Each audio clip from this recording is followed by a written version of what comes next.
ओम शांति। अज मिठा मिठा श्री बाबा ब्रह्मातन द्वारा चवंता मीठे मीठे बच्चे ॿारनि गीत ॿुधियो। ॿारनि खे सावधानी मिलंदी आहे। हिन समय जो बि आहिनि सभिनि जी तकदीर बिगड़ल आहे न, सिवाय तव्हां ब्राह्मणनि जे। तव्हांजी हाणे तकदीर में सुधार अचे थो। बाप खे चइबो ई आहे तकदीर ठाहिण वारो। तव्हां ॼाणंदा आहियो शिव बाबा केतिरो मिठो आहे न। बाबा अक्षर ॾाढो मिठो आहे। बाप सां सभिनि आत्माउनि खे वरसो मिलंदो आहे न। लौकिक बाप सां ॿारनि खे वरसो मिलंदो आहे।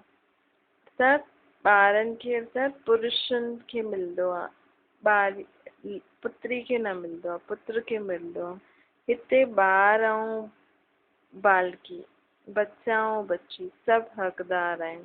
बाप पढ़ाईंदा आहिनि आत्माउनि खे, अर्थात पंहिंजे ॿारनि खे। आत्मा समझदी आहे त सभु भाउ भाउ आहियूं, बरोबर ब्रदरहुड चइबो आहे न। हिकु भॻवान जा ॿार आहियूं, पोइ एतिरो लड़ो झगड़ो छो था।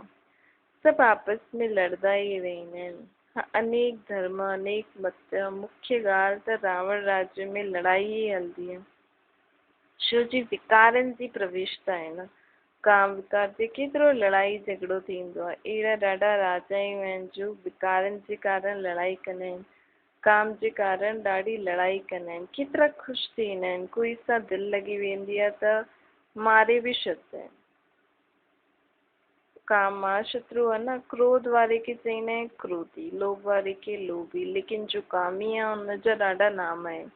हिन करे त ॻायल आहे अमृत छोड़ विख छो थो खाए। शास्त्रनि में अमृत नाम लिखी छॾियो अथनि। ॾेखारींदा आहिनि सागर मंथन थियो त अमृत निकितो, कलश लक्ष्मी खे ॾिननि। केतिरो कहानियूं आहिनि। हिन में बि वॾे खां वॾी ॻाल्हि आहे सर्वव्यापी जी गीता जो भॻवानु केरु ऐं पतित पावन केरु। बाबा चवनि था इहे अमृत जेको लिखियो अथनि, इहो हाणे जेको मां अमृत थो ॾियां, इहा न ज्ञान अमृत जी ॻाल्हि आहे। इहो जेको मां ज्ञान अमृत थो ॾियां, इहे निमित ठहियूं विश्व में ॿुधाइण जे लाइ माताऊं। त हिन करे लक्ष्मी जो नाम लिखी छॾियो अथनि। ऐं जॾहिं मां ज्ञान अमृत ॾींदो आहियां त कई ॿार इहे ज्ञान अमृत पींदे पींदे पोइ विकारनि में हली वेंदा आहिनि। हिन करे चइबो आहे अमृत छोड़ विख खाए छो थो खाए। इहो ज्ञान अमृत पीअण सां मनुष्य देवता ठही वेंदो आहे। मनुष्य तो चईंदा आहिनि भॻवानु सर्वव्यापी आहे। गीता जो भॻवानु कृष्ण आहे, पतित पावनी गंगा आहे। लेकिन बाबा चए थो पतित पावन ज्ञान जो सागर त मां आहियां न। मां तव्हांखे ज्ञान ॾींदो आहियां। मां जेको ज्ञान ॾींदो आहियां, जेकी आत्माएं धारण कंदियूं आहिनि, उहो ज्ञान गंगायूं आहिनि। त हुन ज्ञान ॿुधण सां आत्मा पावन थींदी आहे। कोई पाणी में सनानु करण सां आत्मा थोरी पावन थींदी आहे। गीता ज्ञान मां ॿुधायो आहे। मां सर्वव्यापी थोरी आहियां, मां त परम धाम में रहण वारो। केतिरी सुठी सुठी ॻाल्हियूं बाबा असांखे सम्झाइनि था। बाप बि सम्झाइनि था मिठा मिठा ॿार तव्हांखे कीअं पावन ठाहियो हुयो। अॼु खां 50,000 साल पहिरियों बिगड़ी खे सुधारण वारो केरु आहे? पतित पावन मां ई त आहियां। मां ई तव्हांखे पावन ठातो आहे। इहो खेल ईअं ठहियलु आहे। कोई बि हिनखे ॼाणंदो न आहे। हाणे मां आयो आहियां तव्हां सभिनि जी तकदीर खे सुधारण, तव्हांजी बिगड़ी खे सुधारण आयो आहियां। तव्हां सभिनि आत्माउनि खे पावन ठाहिण आयो आहे। बाप खे चइबो आहे नॉलेजफुल, ब्लेसफुल, पीसफुल। ॻायल बि आहे न, बिगड़ी खे ठाहिण वारो उहो हिकु ई आहे। इहो त सम्झण में ईंदो आहे। बराबरि रावण असांजी तकदीर खे बिगाड़ंदो आहे। इहो खेल आहे ई हार ऐं जीत जो। रावण खे बि तव्हां ॼाणे विया आहियो न। अर्थात 5 विकार स्त्री पुरुष में रावण, स्त्री पुरुष में 5 विकार आहिनि त घर घर में रावण आहिनि। हिन करे त हर वर्ष भारत में रावण खे जलाईंदा आहिनि। भारत जो दुश्मन आहे न रावण। भारत में ई हर वर्ष जलाईंदा आहिनि। उन्हनि खां पुछो कॾहिं खां जलाईंदा आहिनि त चईंदा आहिनि इहे त अनादि हलियल आहे। इहा सृष्टि जॾहिं खां सृष्टि शुरू थी आहे तॾहिं खां रावण खे जलाईंदा आहिनि। लेकिन सृष्टि जॾहिं शुरू थी त सत्य हुयो। असल में जॾहिं खां हिते विकार शुरू थी विया आहिनि हिन सृष्टि ते, जॾहिं खां इहे विकारी सिस्टम शुरू थियो आहे हिन सृष्टि ते, तॾहिं खां रावण जलाईंदा आहिनि। शास्त्रनि में त जो पढ़ंदा आहिनि सत्य चईंदा रहंदा आहिनि। मुख्य भूल आहे ई ईश्वर खे सर्वव्यापी चइनि। बाप ये न चईंदो आहे कि कंहिंजी भूल आहे, पोइ बि बाबा चईंदो आहे ये ड्रामा में नूंद आहे। जेकी बि तव्हां मुंहिंजी देवी देवताउनि जी ग्लानी कंदा, ये ड्रामा में नूंद आहे, ये हार जीत जो खेल आहे। इन ई भूलनि जे कारण तव्हां हारिया आहियो न, विकारनि सां बि हारिया आहियो। भूलनि जेका बि भॻवान देवी देवताउनि जी ग्लानी कई अथव, इन्हनि सां बि तव्हां हारिया आहियो न। हाणे मां तव्हांखे इन माया ते जीत थो पारायां। माया से तव्हां जीतदव त जीती वेंदव। हाणे तव्हांखे सभु सम्झ ॾियां थो न, त कम से कम हाणे त सम्झी करे हलो। इन विकारनि ते, बुरी ॻाल्हियुनि ते, उल्टी सुल्टी सम्झ ते जीत पायो। बाबा हाणे असांखे चए थो मूंखे यादि करो त हिन ते जीत पाए छॾंदव। पूरो अधु कलाक तव्हां रावण राज्य में हलिया आहियो, हिकु सेकेंड जो बि फ़र्क़ु न आहे। इहे रावण राज्य अधु कलाक हलंदो आहे, असां बि हुन में हलिया आहियूं। बाबा चए थो राम राज्य जी स्थापना और रावण राज्य जो विनाश हाणे विनाश जो समय आहे। पंहिंजे समय ते एक्यूरेट सभु कुझु हलंदो आहे। सत्युग में त लंका हूंदी ई न, उहो त बौद्धी धर्म जो खंड आहे। लंका पढ़ियल लिखियल ॿारनि जी बुद्धि में हूंदो आहे लंडन किथे आहे, अमेरिका किथे आहे। पढ़ाई सां बुद्धि जो तालो खुलंदो आहे, रोशनी ईंदी आहे न। त बाबा बि हाणे पाण खे पढ़ाई त पढ़ाए थो, इनखे ज्ञान जो टियों नेत्र चइबो आहे। बाबा असांखे एतिरी उच्च शिक्षा थो ॾिए कि असांजो ज्ञान जो टियों नेत्र अर्थात आत्मा जी स्मृति, आत्मा खे सभु ज्ञान अची वेंदो आहे। बुढी बुढी माताउनि खे कुझु न सम्झ में अचे त मुख्य हिकु धारणा आहे जेकी आहे बाप खे यादि करो, इहे त सम्झ में अचे थो न। इहे ई अंत में कमु अचणे आहे।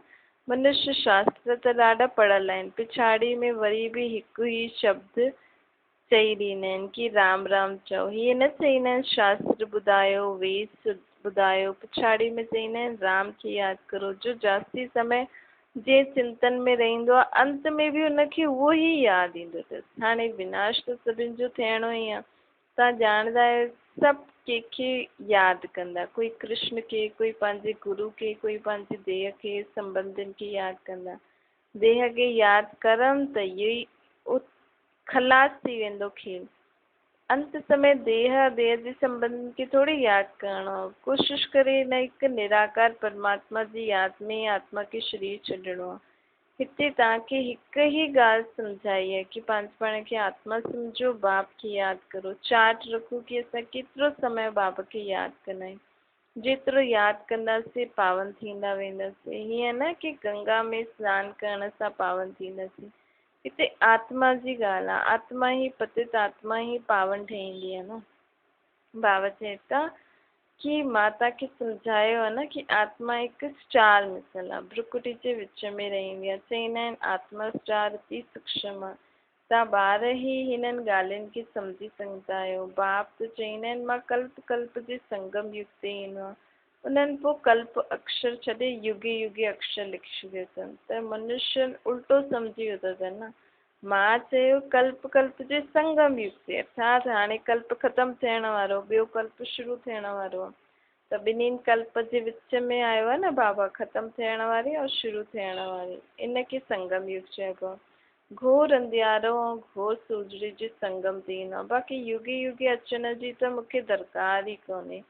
सीढ़ी आत्माउनि खे उतरणी आहे। जॾहिं पूरा 84 जन्मनि जी सीढ़ी उतरंदा आहियो तॾहिं मां ईंदो आहे। जॾहिं ये ज्ञान सॼी दुनिया जे लाइ आहे। सन्यासी जेका हूंदा आहिनि उहे चई छॾींदा आहिनि कि इन्हनि जा चित्र जेका ठहियल आहिनि ये सभु कल्पना आहे, परंतु कल्पना जी त ॻाल्हि ई कोन्हे न। इहे त सभिनि खे सम्झायो आहे न। त मनुष्यनि खे कीअं पतो पए कि इन जे लाइ इहे चित्र ठाहिया अथनि। चित्रनि ते पूरी सम्झानी बि त ॾियूं था न।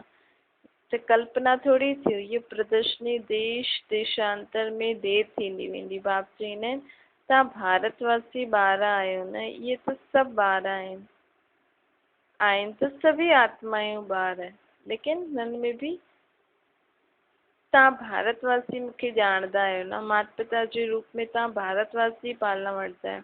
अनेक धर्मनि जो इहो झाड़ आहे। बाप वेही सम्झाइनि था इहे सभु कामचिता ते वेही करे जल मरिया आहिनि। सत्युग में जो पहिरियों पहिरियों ईंदा उहो ई पहिरियों पहिरियों द्वापर खां वठी करे काम अग्नि ते वेहींदा। इन करे ई कारा थी विया आहिनि। हाणे सभिनि जी सदगति थियणी आहे। तव्हां निमित ठहींदा आहियो न, तव्हांखे सदगति मिलंदी आहे, हुनजे सदके सभिनि खे बि मिली वेंदी आहे। चईंदा आहिनि न, तुंहिंजे बाणे सर्व जो भलो। तव्हांजे पिछाड़ी सभिनि जी सदगति थियणी आहे। बाप केतिरो सहज रीति सम्झाईंदा आहिनि। तव्हां स्वर्ग में हलण लाइ तयारु थींदव त बाक़ी सभिनि खे बि मुक्तिधाम में त वञिणो ई पवंदो न। तव्हांजे लाइ हिते पोइ नई दुनिया बि त खपे। चईंदा आहिनि सिर्फ़ु बाप खे यादि करो, आत्मा ई दुर्गति खे पायल आहे न। आत्मा पति थियण सां शरीर बि हुनजो अहिड़ो थी वियो आहे। आत्मा खे पावन ठाहिण जी युक्ति बाप बिल्कुलु सहज था ॿुधाइनि। त्रिमूर्ति जे चित्र में ब्रह्मा जो चित्र ॾिसी मनुष्य हाय हाय मचाईंदा आहिनि। चईंदा आहिनि इन्हनि खे ब्रह्मा छो चईंदा आहियो? ब्रह्मा त सूक्ष्म वतनवासी देवता आहे, हिते काथां आयो? ये दादा त नामी ग्रामी आहे। अखबार में जब जगह पियो हुयो जॾहिं बाबा आया, शिव बाबा ब्रह्मा बाबा में, तॾहिं अखबार में सभु जगह पियो कि हिकु जौहरी चए थो मां श्री कृष्ण आयमि कि 16,108 रानियूं खपनि। ॾाढो हंगामो मची वियो कि भॼाईंदा आहिनि। हाणे हिकु हिकु सां मथो केरु मारे? केतिरा ढेर मनुष्य आहिनि। आबू में बि कोई चईंदा आहिनि कि इन्हनि आबू में बि कोई ईंदा आहिनि त झटि चईंदा आहिनि कि ब्रह्मा कुमारी वटि था वञो छा? उहो त जादू कंदी आहे, स्त्री पुरुष खे भाई बहन ठाहींदी आहे। लंबी चौड़ी ॻाल्हि ॿुधाए करे मथो ई ख़राबु करे छॾींदा आहिनि। बाबा चईंदा आहिनि कि कंहिंखे पतो थोरी आहे इहे कंहिंजो कमु थो हले। ऐं भाउ भेण कीअं नाते सां असां ठहींदा आहियूं। हिकु बाप जा ॿार असां सभु आहियूं त भाउ भेण थी वियासीं न। असां बाप खे पहचानियो आहे त असां भाउ भेण थी विया। तव्हां न पहचानियो अथव त तव्हां अञा ताईं बाप जा न ठहिया आहियो। त बाबा चवनि था कि मां त ज्ञान जो सागर ऑलमाइटी अथॉरिटी आहियां न। वर्ल्ड ऑलमाइटी अर्थात सर्वशक्तिवान, सभु वेदनि शास्त्रनि आदि खे ॼाणण वारो आहे। वॾा विद्वाननि खे बि अथॉरिटी चईंदा आहिनि छो जो उहे बि सभु वेदनि शास्त्रनि खे पढ़ंदा आहिनि। ऐं बाबा में त ज्ञान आहे ई सही, वो त पढ़ी करे ईअं ठहींदा आहिनि। पर पोइ बनारस में वञी करे उन्हनि खे टाइटल बि मिलंदो अथनि, महापाध्याय, श्री श्री 108 सरस्वती। ये सभु टाइटल्स उते ई मिलंदा आहिनि। जो ॾाढा होशियार थी वेंदा आहिनि न शास्त्र पढ़ी करे, उन्हनि खे इहे सभु टाइटल मिलंदा आहिनि। शास्त्र में जनक जे लाइ बि लिखियो अथनि। उन्हनि जे लाइ चयो अथनि कि हुन चई मूंखे कोई सचो ब्रह्म ज्ञान ॿुधाए। हाणे ब्रह्म ज्ञान जी त ॻाल्हि कोन्हे, सॼी ॻाल्हि त हितां आहे न, दुनिया जी आहे न। ब्रह्म त महतत्व आहे, उते त असां आत्मा ई रहंदी आहिनि। हुतां जी छा कहानी हूंदी? कहानी त हितां जी आहे न, ॻाल्हि सॼी सृष्टि ते ई थींदी आहे। बाक़ी दुनिया में ॾाढी वॾी वॾी कहानी लिखी छॾी अथनि। शंकर पार्वती जी बि कहानी लिखी अथनि। ढेर वेही कहानियूं ठाही अथनि। शंकर पार्वती खे कथा ॿुधाई। वास्तव में त शिव असांखे इहा कथा तो ॿुधाए न, सभिनि आत्माउनि पार्वती खे शंकर पार्वती जो नाम ॾेई छॾियो अथनि। भागवत आदि में इहे सभु हिन समय जी ॻाल्हियूं आहिनि जेके बाबा हाणे असां सां गॾु इहो पार्ट वॼाए थो। इहो ई पार्ट जेको वॼे थो, इन जी ई कहानी वेही करे शास्त्रनि में लिखी अथनि। बाबा चवनि था कि हाणे उन्हनि लिखियो अथनि कि राजा खे इहो ज्ञान, कंहिंखे ख़्यालु आयो कि राजा खे इहो ज्ञान ॾियां वञी करे। बाप सम्झाइनि था कि मां तव्हांखे चवां थो न, हाणे वञी करे राजाउनि खे बि ज्ञान ॾियो। तव्हां ई सूर्यवंशी हुयो, पोइ हाणे चंद्रवंशी, वैश्यवंशी, शूद्रवंशी ठहिया आहियो। तव्हांजी राजधानी ई सेट थी वई अथव। हाणे वरी खां सूर्यवंशी राजधानी वठो त पुरुषार्थ करो। राजयोग सिखाइण वारो बाबा आयो आहे। ईअं वञी करे राजाउनि खे बि ज्ञान ॾियो, पोइ अची करे बेहद जो स्वराज्य वठो। बाबा आयो आहे हाणे असांखे बेहद जो स्वराज्य ॾियण। राजाउनि वटि बि ॾाढी चिठियूं त ईंदियूं आहिनि, पोइ उन्हनि खे सभु मिलंदियूं थोरी आहिनि। उन्हनि जो जेको प्राइवेट पोट्री हूंदो अथनि, उहो चिठी ॾिसंदो आहे कि सभु केतिरी चिठियूं त फिटी करे छॾींदा आहिनि। कोई में अहिड़ी ज़रूरी ॻाल्हि हूंदी आहे त उन्हनि खे ॾेखारींदा आहिनि। चईंदा आहिनि अष्टापा जनक खे सेकेंड में जीवन मुक्ति जो साक्षात्कार कराई। इहा बि हाणे जी ॻाल्हि आहे। तव्हां मां ई के ॿार वञी करे वॾे वॾे राजनि खे ज्ञान ॾींदा आहिनि। हाणे बाप केतिरी सुठी रीति वेही करे सम्झाइनि था न, जो सम्झण वारा न आहिनि उहे हेॾे होॾे ॾिसंदा रहंदा आहिनि। बाबा झटि सम्झी वेंदा आहिनि हिननि जी बुद्धि काॾे ॿियो काथे थी भटके। बाबा चारों तरफ़ बि ॾिसंदा रहंदा आहिनि, ॾाढी सभई सुठी रीति ॿुधनि था, इहे बि ॾिसंदा रहंदा आहिनि इन्हनि जी बुद्धि काथे भटके थी। उबासी ॾींदा आहिनि, ज्ञान बुद्धि में न वेंदो अथनि त झुटका खाईंदा रहंदा आहिनि, त पंहिंजो ई नुक़सानु कंदा रहंदा आहिनि। न कराची में न ॿारनि जी भटी थी हुई, कोई झुटको खाईंदो हुयो त झटि ॿाहिरि कढी छॾींदा हुआसीं। सभु पंहिंजा ई वेंदा हुया न, ॿाहिरां वारा कोई न ईंदा हुयो। शुरू में हिननि जो ॾाढो सुठो पाठ हलियो, लंबी हिस्ट्री हुई।